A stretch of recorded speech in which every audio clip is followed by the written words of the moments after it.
আপনার caretaker head হবেন না হবেন এটা ভবিষ্যতেই বলতে পারে। আমি সবসময় আল্লাহর উপর নির্ভর করি। I live in the present, I don't know about the future. কথাবার্তায় অত্যন্ত ভদ্রলোক, চলাফেরায়ও স্মার্ট ছিলেন বাংলাদেশের বিচার বিভাগের অভিভাবক। কিন্তু কে বলবে তিনি এদেশের বিচার বিভাগ দলীয়করণের শুরুটা জোরে সোরে করে দিয়ে গিয়েছিলেন?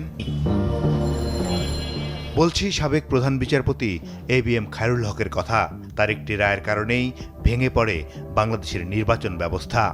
সংক্ষিপ্ত রায়ে আরও 2 বার তত্ত্বাবধায়ক সরকার ব্যবস্থা রাখার কথা বললেও 16 মাস পর লিখিত রায়ে শেখ হাসিনাকে খুশি করতে মুছে ফেলেন তিনি।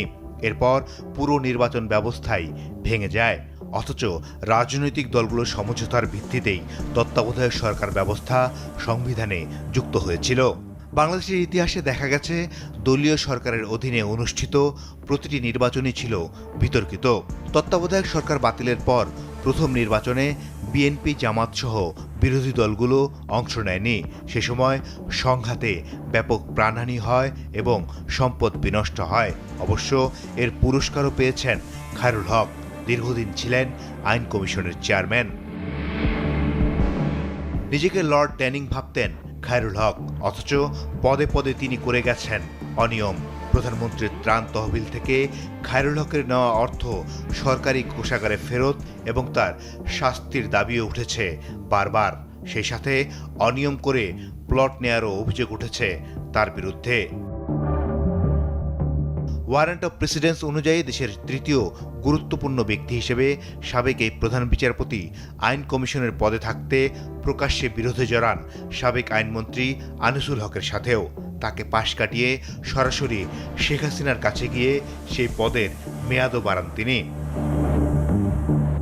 প্রয়াত নির্বাচন কমিশনার মাহবুব তালুকদার তার নির্বাচননামা ও নির্বাচন কমিশনে আমার দিনগুলো বইতে বিচারপতি খায়রুল হক সম্পর্কে লিখেন, বাংলাদেশের অস্থিতিশীল রাজনীতির স্থপতি একজন অরাজনৈতিক ব্যক্তি সাবেক প্রধান বিচারপতি ABM খায়রুল হক।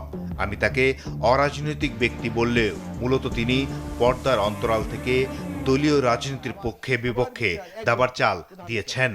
আমি দেখব যে কোনো আইন ভঙ্গ হয়েছে কিনা, সত্যিকার অর্থে স্ক্যান্ডালাইজিং অব দ্য কোর্ট হয়েছে কিনা, সেই জিনিসটা আমরা দেখব।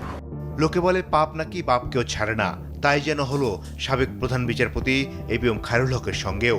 বৃহস্পতিবারের সকালটা ভালো হয়নি সাবেক এই প্রধান বিচারপতির। বাসায় হাজির হয় ডিবি। এরই মধ্যে তার বিরুদ্ধে থাকা 3টি মামলার একটিতে তাকে নেওয়া হয় ডিবি কার্যালয়ে।